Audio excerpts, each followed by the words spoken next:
Welcome to the Natural Health Podcast. We bring awareness of sustainable health in a business hustle space. Natural Health Podcast is perfect for the high-performing, business-minded individuals who want to work with their biochemistry to achieve success and optimal health. It's Friday, which means it's time for French-shanked facts about health, business, and overall success. In today's episode, we talk to Dr. Sean Sullivan. Dr. Sean Sullivan is a licensed clinical psychologist and founder and CEO of One Perfect, an enterprise mental health and wellness platform that delivers personalized mindset shifting experiences called Shifts. Dr. Sullivan began his formal psychology education at Harvard University and completed it with a psychology residency at the University of Texas Health Services Center and postdoctoral training based at the University of California, San Francisco. He has since been featured extensively in national and international publications, including the New York Times, Forbes, Huffington Post, to just name a few. Dr. Sullivan's clinical research focuses on applying technology to improve mental health, particularly by teaching anyone how to shift their state of mind on demand. As a psychotherapist for over 20 years, he has written popular psychology books and articles and created countless digital mental health, wellness, and peak performance psychology courses, apps, tools, and virtual reality treatments. Dr. Sullivan believes teaching shifting is the best way to address the massive US and worldwide mental health and happiness crisis we currently face, and would love to introduce the concept to us. Some fun facts about Dr. Sullivan is he has lived in a tiny beach hut for the last 8 years. His dad was a professional tennis player and Billie Jean King's mixed doubles partner. Welcome to the Natural Health Podcast, Dr. Sullivan. Thank you, Mahir. Tell me about this tiny hut. I mean, are you there now? Like, what made you just go, I'm going to live in a tiny hut? That's it. Yeah, I found for myself. So, yes, the answer is I am there right now, and I've been living and working here for 8 years now, and I love it. It turns out I really like living and working out of a small space. It keeps me focused. And I'm in the middle of a beautiful spot, so it overlooks the Pacific Ocean. It's at a place called Muir Beach, and it's in a 500-acre national park also. So looking out of the hut, it's just beautiful. It's a gorgeous spot. Wow, that sounds absolutely amazing. So what was the shift? Get a shift, what we're talking about today. What was the shift that went, I'm just going to live in a hut? Like, were you living in the city and you just decided, or? That's such a good question. Yeah, it was. I found for myself that one memory is when I would fly on an airplane. I was so, I just loved being there and working in that little space, and I thought this is very comfortable. Maybe I would like a small place. And I had to move at one point because the place I was living was changing hands. And so this opportunity came up. And I have been jogging over that mountain for years and saw this sort of beautiful area, so I knew of it and thought, I'll give it a try and see how I like it. And 8 years later, we're here. I could go on and on about that. There's a llama who lives here. There are baby ghosts. There are chickens. It's just it's a little fantasy land, and it really syncs well to how I see life, how I like to live life. It's a little fairy tale, and I heard the line one time from a Zen monk. She said, "If you're not in awe, you're distracted." And this environment, it reminds me of that in a very regular basis. So I guess all of that stuff. Yeah, how beautiful is that? And it's interesting because a lot of individuals being on a plane would be like, oh my gosh, I couldn't think of anything worse, being constricted. Uh-huh. But you're saying that's what makes you be clearer.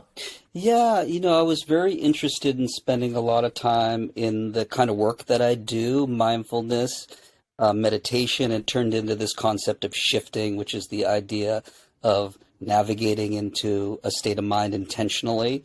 And so, yeah, that's where the focus of my time and my work was at the time. And so that probably made me think, this is a nice environment to do that from for a while. And then it just turned into something I really love. And then you're staying there. Yeah. And you wouldn't have lots of things, I'm guessing, because it's little and therefore there's no attachments. That's it. I mean, so maybe that's sort of the deeper message of what is attractive to me about it. But yes, it keeps your life very simple by necessity. It's just 90 square feet. on the inside. On the outside, it's, all the rest of the world. But yeah, it forces you to keep very few belongings and be intentional about what you bring into your environment. Yeah, I How like about that, you to be over there? Do you have intentional. a space that you love to be in?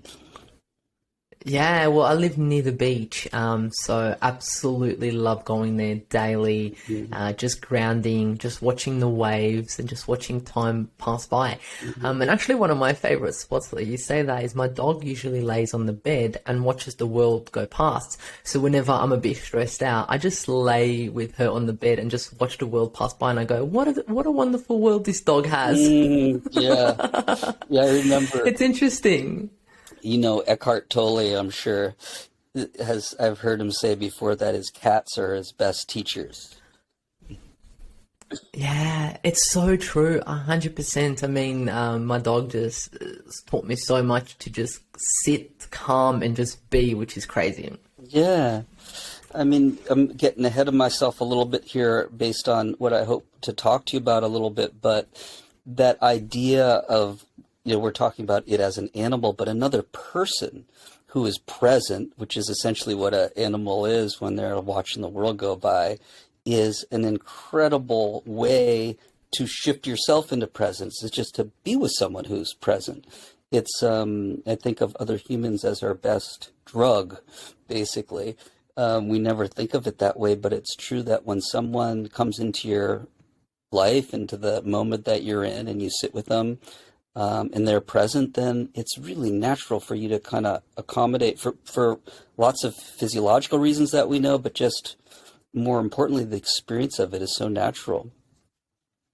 Yeah, you're so right. And I can just imagine the audience is listening being like, I remember that time that I hung out with whoever their mate was or someone that they know that just is in the moment. They're like, yeah, that feels at peace. That feels good. And you'll let us know now, like, why that is, which is amazing. And yeah, it doesn't have to be a human. It can be an animal. Can be an animal, can be a human, yeah. I don't know, I'm sure some of your audience has heard of this idea of the mirror neurons, which means that you're picking up what you're communicating with in a literal sense inside your brain. Your brain's changing not only because you're doing that, but in the moment, it's also changing to map onto the experience of the person that you're communicating with. And so that's one reason from a sort of physiological point of view why you get that feeling of presence when you're with a being, let's say, in presence. Yeah, we kind of want to mirror them, don't we? And it's quite interesting that you say that because as I interview individuals on the Natural Health podcast, if they're stressed out or anything, I just try and be calm to bring them back to, calmness and it's okay and level. And you see them just drop into calmness, which is amazing. So yeah, the mirror neurons work. Yeah, that concept actually, I think, is an incredibly powerful concept. And it took me a long time to see that reality, which is that it's really actually easy to come into the present moment, provided that you're guided in the right way. And the right way might be sitting with your cat or sitting with your dog or you and I sitting with each other. What we've come to find with this product shifts that we provide for people is that over 90% of people, even the first time, are able with a guided experience, meaning, just listening to audio for 5 minutes, the right sequence, given where they are and where they want to go, they're able to make that shift. And as a psychologist, it was really surprising to me that it was that easy. I thought, oh, this is going to be a hard thing to teach and people won't get it, and just an audio of 5 minutes is not going to do it. And now not only have we collected data for a couple of years showing that over 90% are able to do it, but you've seen a lot of research in the last couple of years come out that is showing that 5 minutes a day of this stuff is having major impacts on people's lives. It's changing your brain. And to me, the most important thing is if you're only a few minutes away from a better state of mind at any moment, that's power really in your life. It totally changes the way you deal with incoming stress. What a beautiful concept that you're just, minutes away from the state that you want to be in. That's calm.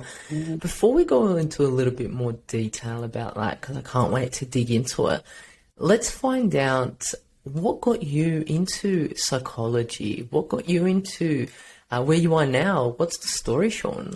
Yeah, let's see. So you mentioned in the intro, my father was a professional tennis player, a very high level, and he was my tennis coach. I never got to that level. I played professional tennis for 1 year, but it didn't become my profession. But I would say that's the starting place for me for psychology, and really this concept that we're talking about today of shifting. I think even though the language wasn't used in that way between us when he was coaching me, it evolved from that, because what you're doing in sport typically is getting yourself into the state of mind and the state of body to compete at the level that you want to compete at. And what I found, so that's sort of one influence that got me into psychology. And then I, of course, had my emotional challenges during college that brought me into a therapy office for the first time. And so I got to see mental health from that side of the couch, let's say, and saw how helpful it could be. But I also saw that the concepts are very much the same of performance psychology versus sort of mental health psychology. So the way that came over time with training and going to grad school and learning and practicing, but the insight that, if you're struggling with your mental health, you might think of it as shifting from bad to good. And if you're trying to do well in performance or you need to get motivated, you can think of it as moving from good to great. But those shifts entail the same mechanism, the same process of changing the way that your mind is behaving is going to change the way that you feel over a couple minutes. So I think those were some of the major influences that got me into this. And I just happen to love it for whatever reason. Yeah. I mean, who would have thought tennis would get you to where you are now? Interesting. And, sometimes things come into our life and they are not our future. I mean, didn't go ahead and be the professional tennis player, so forth, but it's helped you lead you to a path that's where you are now. That's it. That's such a great point, Mahela. I'm sure it's true in your life and to everyone listening. And it's a great reminder that the journey is not the journey of each of our lives. Living your purpose, allowing your life to flow through you, is a process of following in a lot of ways. It's not this thing where you just plan it out and it happens. And if that does happen for you, that's a little bit more boring probably than having some surprises in your life. But all of these lessons that we learn come into clarity in retrospect, don't they? Looking back. Yeah, definitely. So did you continue then and do psychology in the clinic face-to-face, or where did that lead you? Yeah, so I did graduate school in psychology and did all the training and ended up in maybe a dozen plus different settings to do psychotherapy and different kinds of psychology. And then came out to San Francisco to finish up to the degree, which means do a postdoc so you can get your credentials to practice alone. And during all of that time, I was very focused on research, the practice, but also the research on the application of technology to psychology. Because when I started 20 years ago, it looked like in the next course of this career, technology was going to become a part of mental health treatment. And yeah, there's a lot of things that happened that I didn't foresee back then, like podcasts, for example. This is really a wellness, a mental health prevention tool that we didn't have back then. But there was a lot of evidence that technology could be very helpful. And so I spent a lot of time researching how it might be helpful and building apps and courses, online courses, writing books, and actually using them in my practice with patients. After I did finish and became a psychologist, I started a private practice and would work with people in traditional therapy, and then in between sessions would give them tools to use based on what they were working on. And actually, ultimately, that did lead to this concept of shifts, because what I found was that the first 5 minutes of a therapy session, it's true of a coaching session, it's probably true of a podcast, even an interview, is what happens is you sit down with someone, and there's an intention, of course. If it's a patient, you have a treatment plan and you're working on something, but inevitably the first 5 to 10 minutes is about what's going on today for you, and let's connect and let's come into a state of mind and body where we can do constructive, productive work together. And what that meant was coming into a state of presence where you bring the anxiety down, and you're then able to direct your attention intentionally on whatever that topic is you want to focus on. And that's a pretty natural thing. If you're doing any of these activities, I think it, for most people, it just happens in the background, right? Because the intention is implicit. But what I saw was that skill of being able to do that for yourself or for someone else is the foundation of good mental health. If you know you can shift your state of mind in 5 minutes, then whenever some stress comes into your life, you treat it totally differently than before you knew that about yourself. Yeah, it's so interesting, and it goes back to sports, as you were saying, because let's say soccer player, tennis players, whatever sport you want to look at, something else might be happening externally. Maybe someone, I don't know, something happens externally, but then when they go on the field, they have to do that shift of mindset and go, no, I'm here to perform, and here to win that game potentially.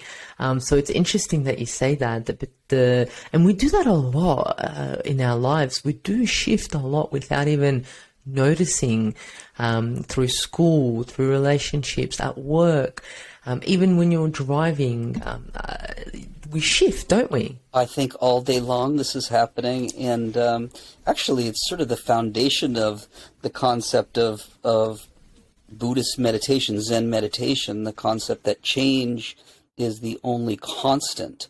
So the only thing that you can rely on in your future is that things will change from how they are right now. And when we talk about change in an emotional sense, we're talking about a shifted state of mind and body. So I think you're totally right. If you assess how am I feeling right now, how stressed am I feeling right now on a scale of 1 to 10, and you did it 10 times throughout the day, it's going to move around for almost everybody. Yeah. So tell us a little bit more. I know we touched upon them. Tell us a little bit more of the creation of shifts and what they are to the audience. That's like, what is this shift, Sean? How does it work? And why should I do it? Yeah, so the concept of shifting, as I talked about a little bit, it's like mindfulness, it's like meditation, but it's actually a more intentional version of that. So shifting is strategically navigating yourself into a better state of mind whenever you choose to. And so really it's the equivalent of regulating your emotional state. So if you're stressed, you want to become unstressed. If you're unmotivated, you want to be able to shift yourself into a flow state. If you're feeling really scattered, you want to bring yourself into presence. And so that's a little bit different than what you would do with mindfulness or meditation, which has a little bit less of a intention of an outcome, is kind of baked into those ideas. With this, actually, we have an intention of an outcome, and it's a really important part of the process because you set the intention at the beginning of your 5 minutes. You say to yourself, for example, I'm feeling anxious, and in 5 minutes, I'm going to be in a more present state of mind. That's my intention. And so when you give yourself an instruction like that and then have a process that can guide you through it, or you can do it yourself, or someone is guiding you through it, then the result we found, as I said, over 90% of people end up 5 minutes later much closer to that state of mind that they wanted to be in. And I mentioned it evolved out of those first 5 minutes of therapy or coaching, and then it expanded into this idea, okay, if you can come into presence anytime you want, can you shift yourself out of anxiety? A great example for me, a personal example, is I was waking up in the middle of the night overnight with this feeling of stress, and I said, I have to resolve this. It's interfering with my sleep.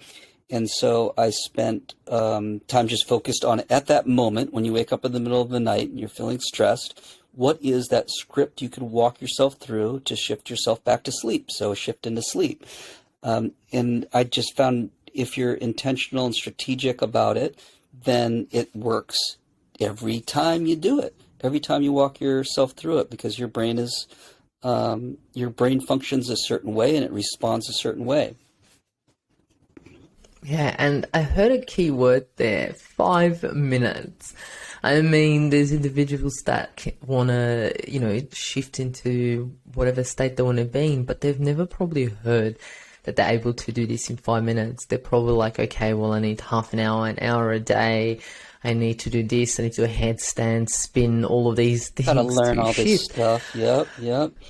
Yeah, but you're saying if you put an intention through and then listen to the intention for 5 minutes, that particular shift, in 5 minutes your mindset will change. That's extraordinary. Yeah, so this would have been, it was sort of sacrilege as a scientist to talk about things this way. Therapy is an hour, meditations are long. Yes. But so for years that was not something that was sort of a common thing to talk about, and we've seen in the most recent research actually that outside of the research that we've done on shifts, which is demonstrating this, but published empirical research is showing that 5 minutes done regularly is having not only changes to people's state of mind, reported changes in how they feel, but also physiological changes to the brain. And so just in the last year, we've seen that because each time research is done on a shorter period of time, they try again, and they found 20 minutes. Your listeners might be familiar with mindfulness-based stress reduction. And so my original training in graduate school was around that. And these are 20-minute sessions. They can be longer, but 20-minute sessions of meditations and mindfulness. And mindfulness-based stress reduction, it's an 8-week treatment for mental health issues typically. Could be also for pain.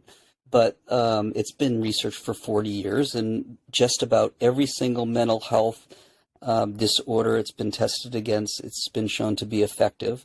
And so I think there was a really nice foundation in the research built from that.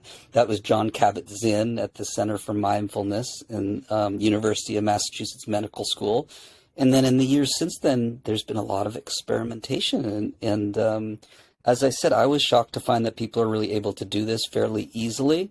The challenge is less being able to do it and more actually doing it when you need to do it, because it tends to be that when you're stressed, it's very hard to get yourself to do things that are helpful for yourself. Yeah, 100%. So with the shift, so does it look like because I've gone on and I've listened to a few and they're absolutely amazing, but for individuals who've never heard about it or seen it, so essentially, is it kind of like I'm feeling stressed out, so I jump on the website or the app and start listening to it?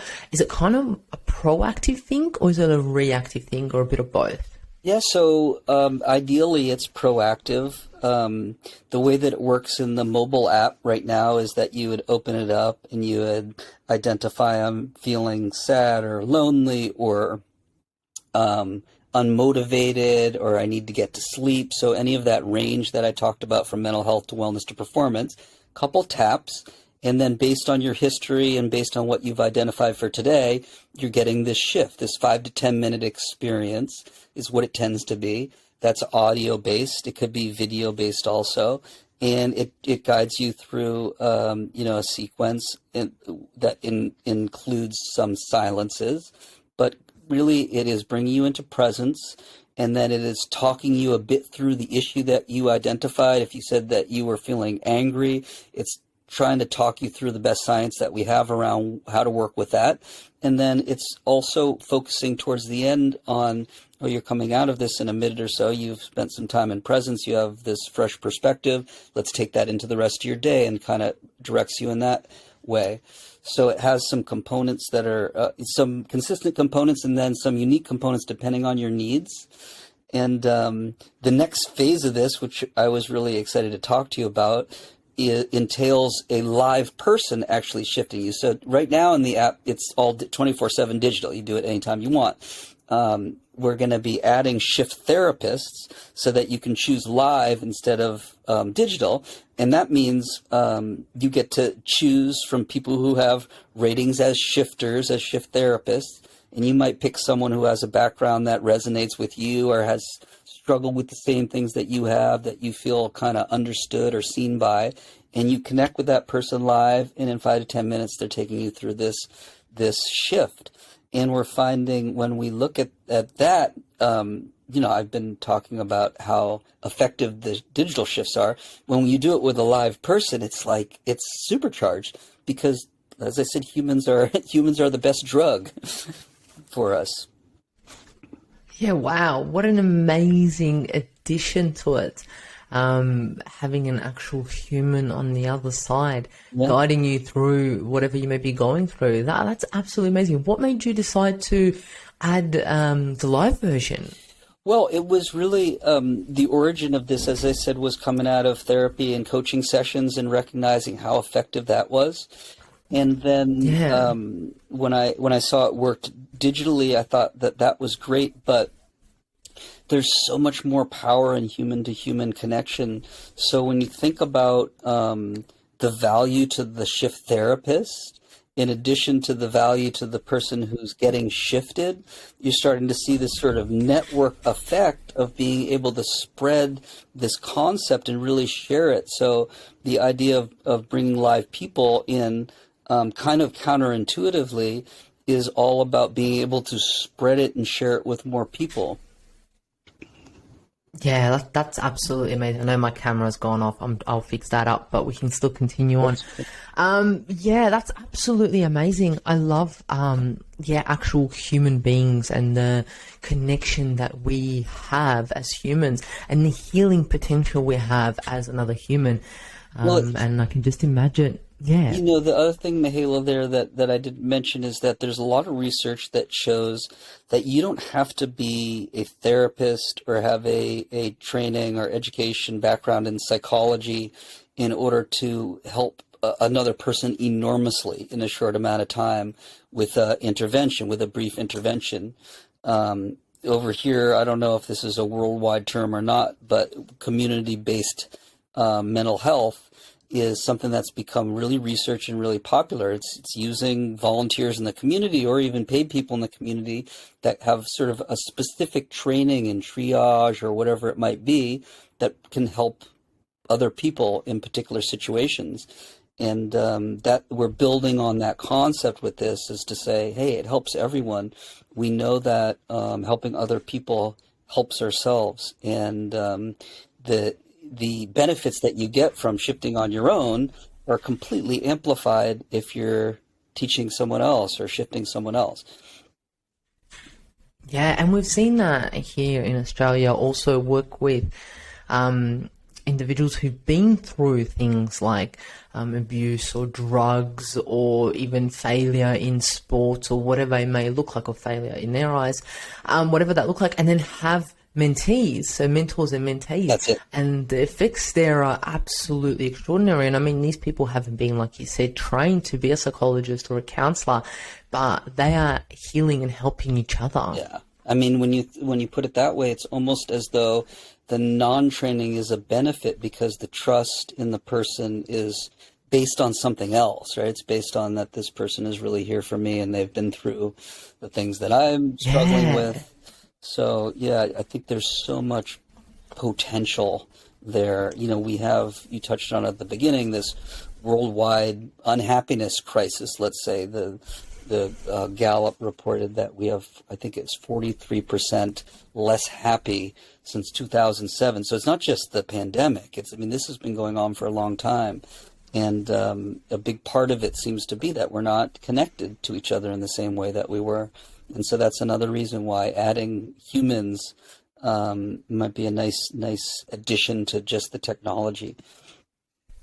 Yeah, it's such an interesting concept that we're not as happy as we used to be. And I can just imagine there's so many factors to that, and one being connected, like you said. What else would you think, Sean? What else do you reckon that is? Like, is it expectations? Is it what we want out of life? Is it comparison? Like, what is it that makes us so unhappy? It's a multifaceted and tricky one, isn't it? I think it depends a lot, who you are and where you live, but it's become a very competitive world, I think, because of technology. And so that's pushing people pretty hard. The social media, we know there's an enormous amount of data on the effects the negative effects that's having on people. And so particularly Gen Z, this Shift product, we have a partnership with the I'm not allowed to say the name, but the largest university system out here in the United States. And so for Gen Z, they have, particular challenges that they're coping with that are different than their loneliness, for example, might be a different kind of loneliness than someone that's older. So I think there are so many aspects of it that we could talk all hour about that. But what about you? What do you see as a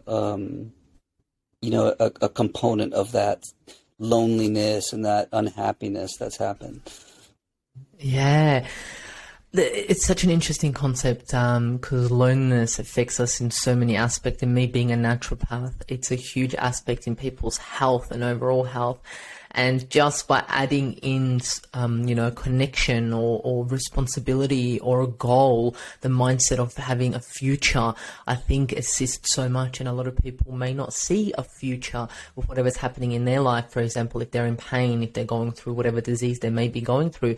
But as soon as plans are put into place, and people have something to look forward to, I think that's a huge thing that assists them. The concept that I love is, I think it's in Northern Europe, is they have our youngest generation hang out with our oldest generation. And I think it's absolutely beautiful where the old, I shouldn't call them oldies, but, people who are retired, they look after the kids that parents are working, and they teach them a few things. The little kids bring happiness into the older generation, and the older generation brings in responsibility and guidance and that mentorship. I think that is absolutely beautiful. I mean, if that can kind of be introduced, and that solves so many things, and I think it's absolutely beautiful. Yes, I love that. I totally agree. And in a lot of ways, it parallels what we were just talking about, being able to connect with one other person. And I love that as a potential category, right? You might choose someone who is, to me, as a psychologist and a therapist, I often get asked by someone for a referral for help with their mental health or for treatment or for therapy. And invariably, I will refer to an old therapist, someone with wisdom, someone who's been doing this for a long time. Not that I'm not old, but they're older than I am, and I so value the natural wisdom that comes from experience. So yeah, what a cool. I didn't realize that you said that was Northern Europe has become a thing. Yeah. I'll let you know. I'll send you an email afterwards to let you know exactly what. I think it's Finland. I'm not 100% sure, but yeah, it's absolutely amazing. And I think as a society, we have forgotten about our older generation. We've just passed them along. They've gone through the stages of life that they've gone through, and now they're there, and we're kind of like, oh, well, no one really wants to, hang out with them or do anything, but they have such knowledge and such expertise, and they may have the answers that we're looking for, So I think putting them back into our society and including them would solve a lot of things that are happening at the moment, and not just disregarding them. I'm on board with you on that. Yeah, for sure. I mean, I was hearing something earlier today about one of the issues is people are living a lot longer now than they used to. So that might be another aspect of the reshuffling of how we find our happiness, or we find our happiness, or deal with what loneliness is. Yeah, like for example, in Australia, most people retire at 65. But the average age is 83. They live, so that's like just 18 years or so, under 20 years. How can we help them live their life to potential for those 20 years? Yeah. And how can they help society? These are the questions that we just think about, because we have so many baby boomers here in Australia. And helping them also with their mental health. I think that's key, because mental health in the elderly is just extraordinary. Do you agree, Sean? Mental health in general, is it better or worse? Yes. I mean, to me, the as I said, I'm always referring to people, if they're therapists and they're still doing it, who are older, because the wisdom and the peace and the presence that sets in over time of practicing at life, if you're doing it in a way that's working for you, I think is so compelling. And I love this Mm, conversation that mm. we're having.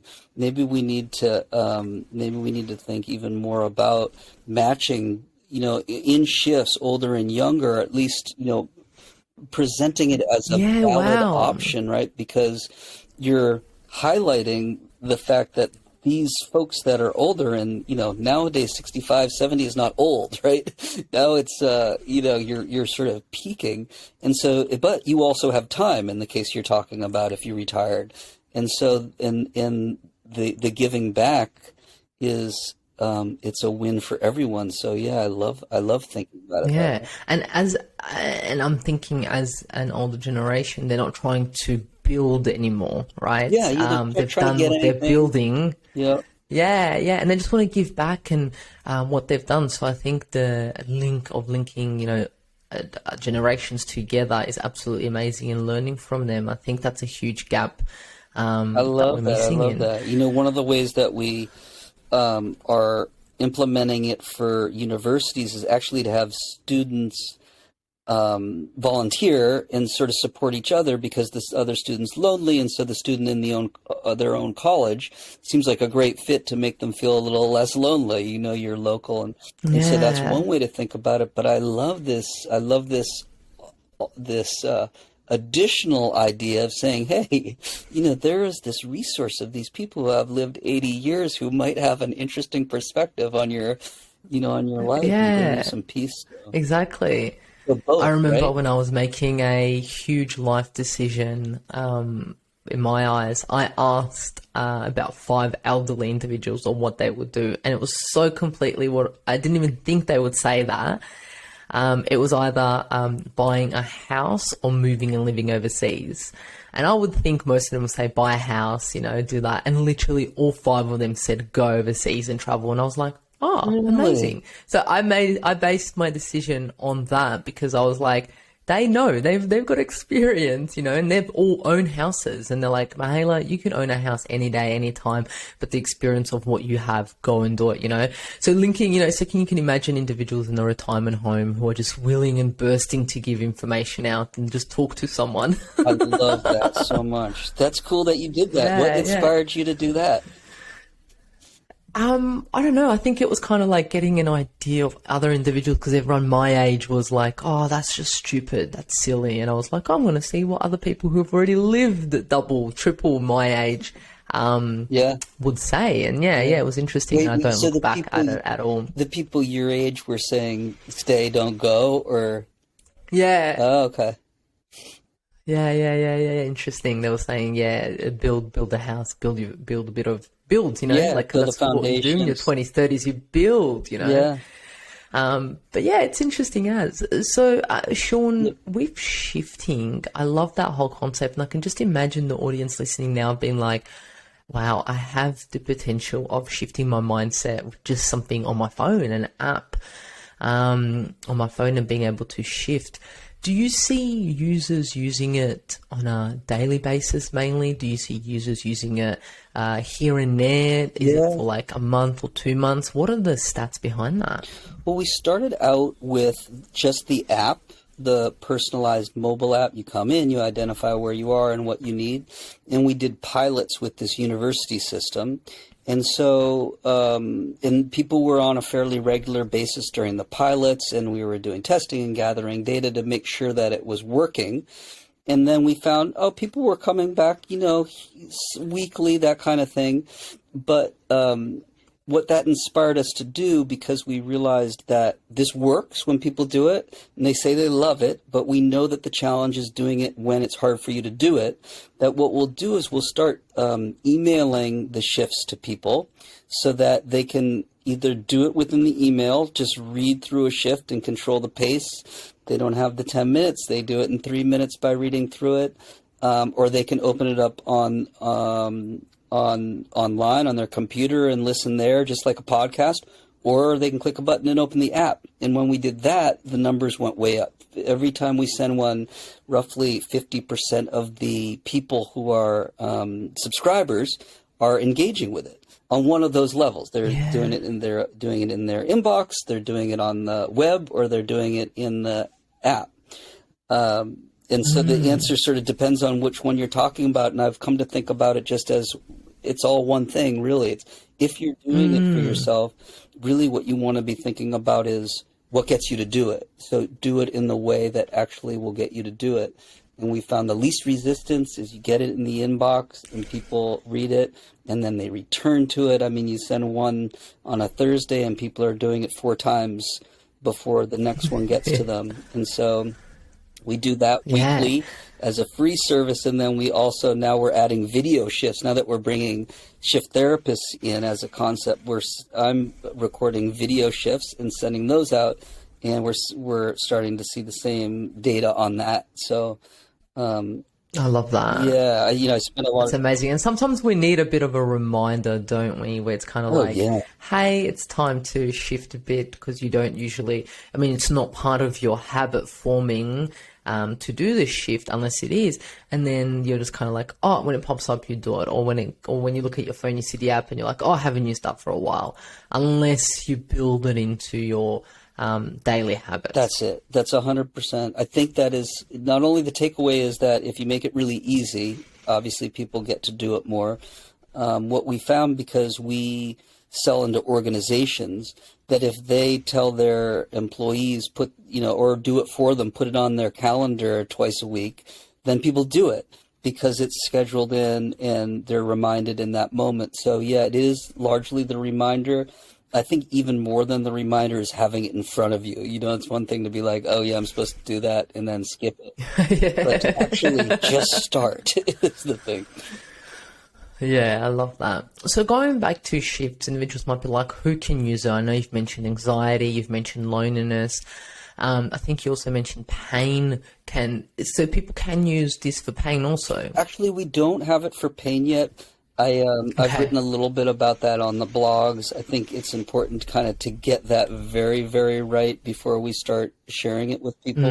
It's clear that these sorts of practices, generally speaking, can be really impactful for pain.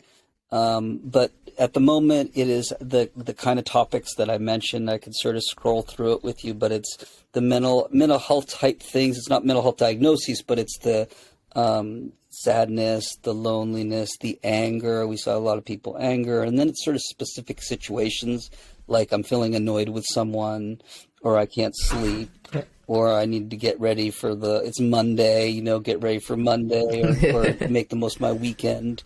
And then on the other side is the performance example. So, get yourself motivated, get ready for a meeting, those kind of things. But really, you can either go online or go on the app. You can go on the line and just search, the topic that you're interested in, or in the app, it's just a couple taps and it'll serve you up one that's relevant for you. Yeah, absolutely. I'm seeing my videos a little bit. Is that tough for you, Mahela? I can pull this. It's the sun. It's the sun in the little hut. The sun's going in the little hut. The question that I was going to ask is future. I know you're introducing the video part now. Where do you see VR in mental health, and the whole concept of VR and mental health? Where do you see that going? Yeah, so I spent 3 years directing psychology for a virtual reality company in Silicon Valley out here. So I got to spend a lot of time on that and had done the research before on the technology, and virtual reality was actually, believe it or not, a really well-researched part of technology and psychology back 20 years ago, because the military was using it for trying to figure out how to treat PTSD and training purposes. And back then it was very expensive, but the military, of course, could afford it. Over time, it got to the point where you can do, VR on your phone with a $50 headset, or you can, do it a little bit more expensively now. But it's not cost prohibitive to get into VR. So that's been sort of the change on the technology side. And different companies are approaching it really differently. For pain, actually, it's really been shown to be very effective to get into a virtual, not for pain that you're having right now. So for procedures that you might go through at hospital, VR can be really helpful. But I think the future of this is, I don't suspect in 15 years, let's say, that our experience here will be all that different than a virtual experience. In other words, you put a headset on and you and I will feel like we're in the same room together, and you could shift me or I could shift you, and it would be as though we were in a therapy session live, very close probably. And for people who grow up in that environment, it will be probably exactly the same because they're so acclimated to experiencing that. It's always been tough to know when that will happen. But I'll tell you that when I was researching this, I did all of my graduate school research on this 20 plus years ago. And at the time I thought, oh, that's not going to work. You know, you need to be present with someone in order to have that experience. And so that was what just was the state of knowledge and belief at the time. But what we've seen over time is people have really adopted this video therapy, telephone coaching, having real impacts. There are certain conditions and situations where you wouldn't do it, that's for sure.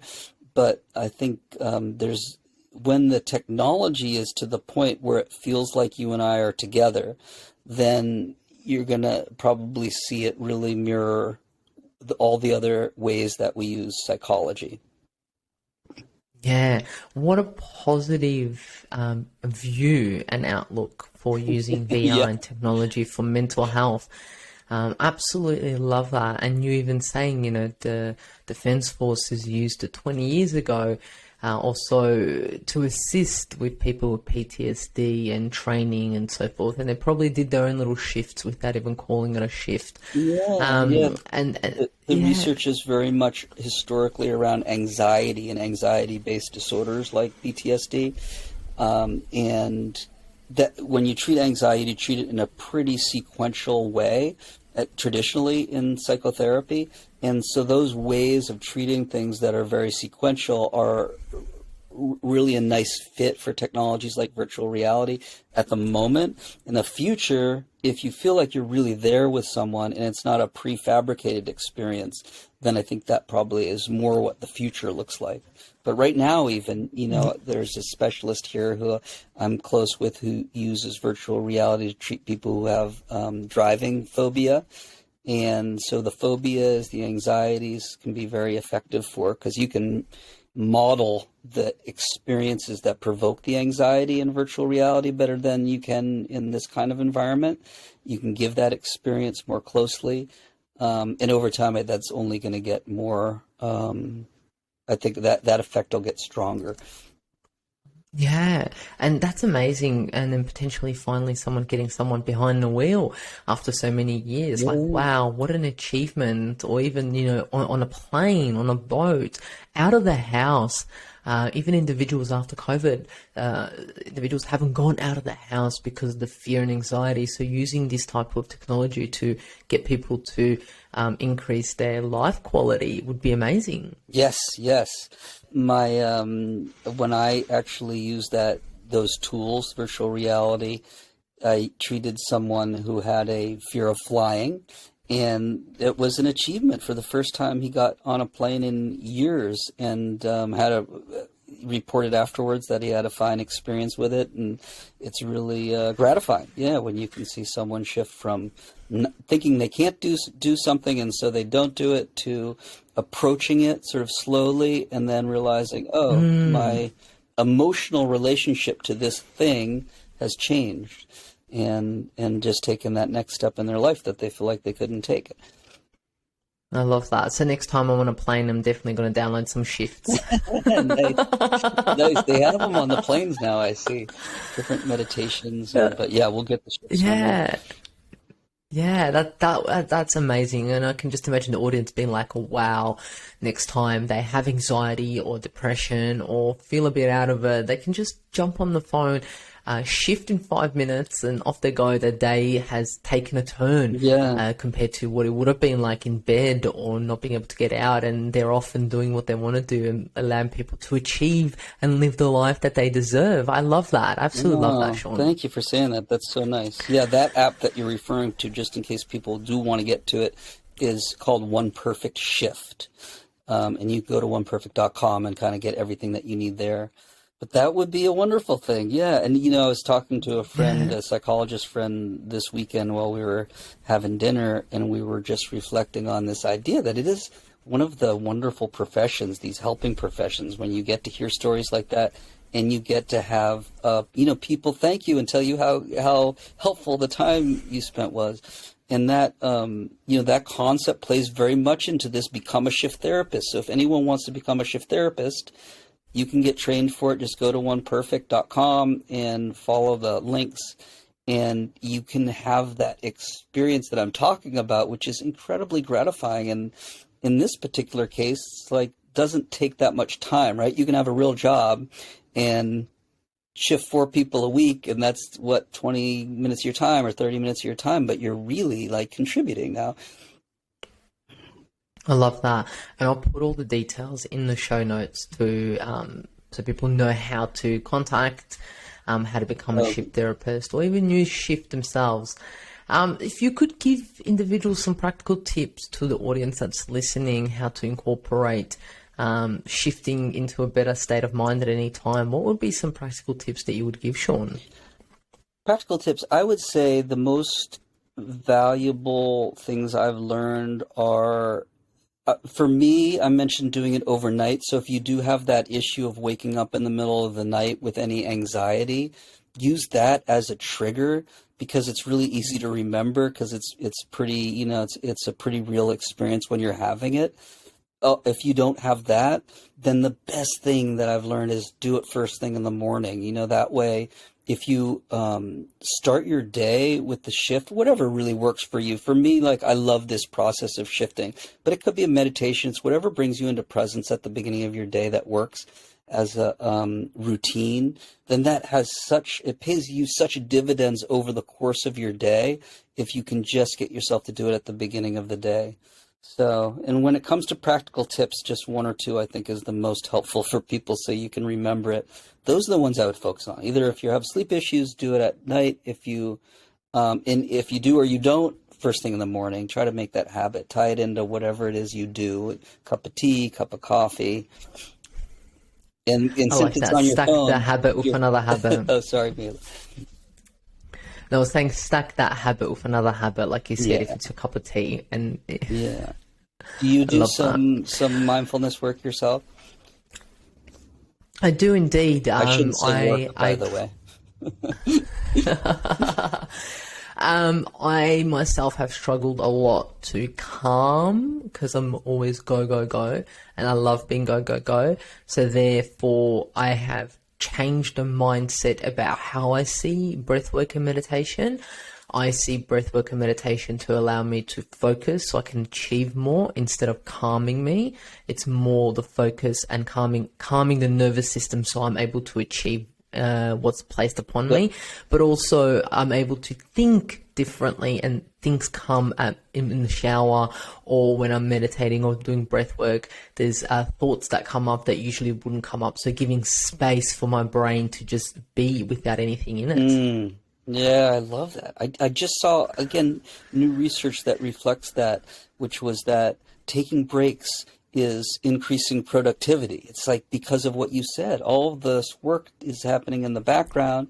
You get these ideas if you just give yourself the permission to take the 10 minutes when you're feeling stressed, which is, related to a shift. But that's even just a break can be so helpful.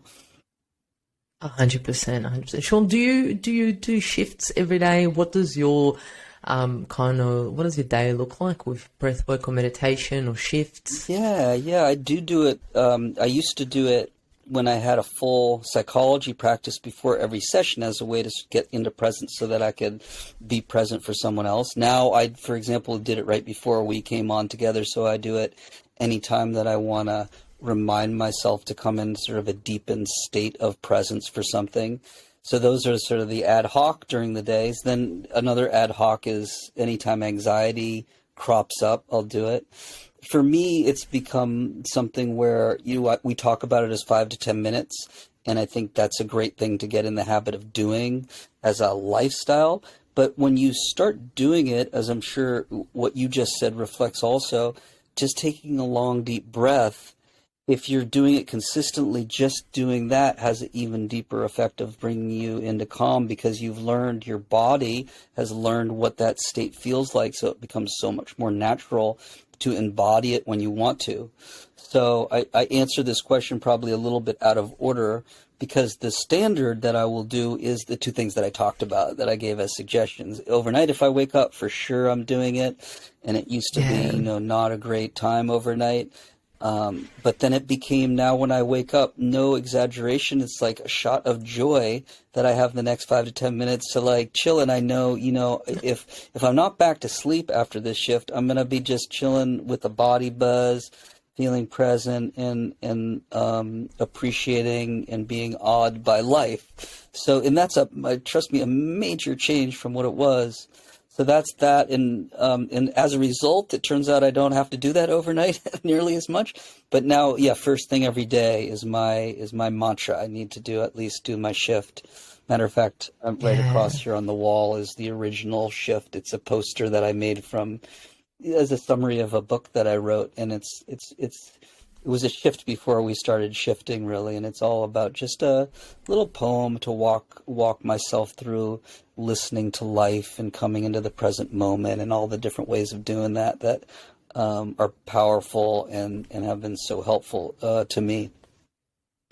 Yeah, wow, how absolutely beautiful. And knowing that the work that you are doing is allowing individuals to be present and to just be, and essentially has a flow and effect to everything that's happening in their life.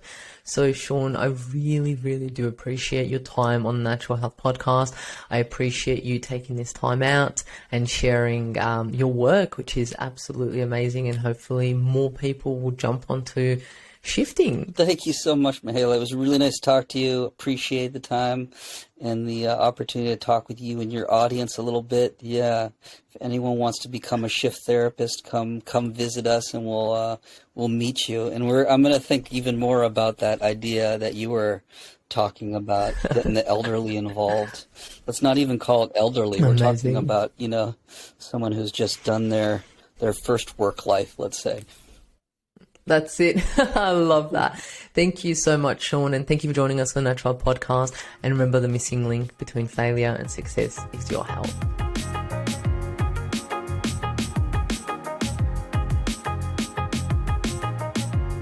Content and information provided here is the opinion of Mihaela Raguse and is for information purposes only and does not constitute medical advice. It is not intended to provide medical advice or take the place of medical advice or any current treatment you're undertaking. Consult your own medical professionals for any medical issues that you may be having. This entire disclaimer also applies to any guests or contributors to the Natural Health Podcast. It is advised that you consult your doctor or healthcare professional in relation to any health concerns you may be having. Mihaela Raguse does not take responsibility for any health consequences which occur from a person listening, viewing, or reading this content. And in the circumstances shall the Natural Podcast, Mihaela Raguse, any guests or contributors to the Natural Podcast, or any employees, associates, or affiliates of Mihaela Raguse be responsible for damages arising from the information provided on the Natural Podcast. By listening to this podcast, you agree not to use this podcast as medical advice to treat any medical conditions in either yourself or others. Please note, if you're taking prescription, do not stop your medication or start a new protocol, including but not limited to supplements, diet, lifestyle changes without consulting a doctor or healthcare professional. If you or any person has a medical concern, you should consult with your healthcare provider or seek other professional medical advice. Never disregard professional medical advice or delay in seeking it because of something that you have read or heard on the Natural Podcast or in any linked materials. If you think you may have a medical emergency, call your doctor or emergency services immediately. Neither Mihaela Raguse nor the publisher of this content takes responsibility for the possible health consequences of any person or persons reading or listening or following the information in educational content.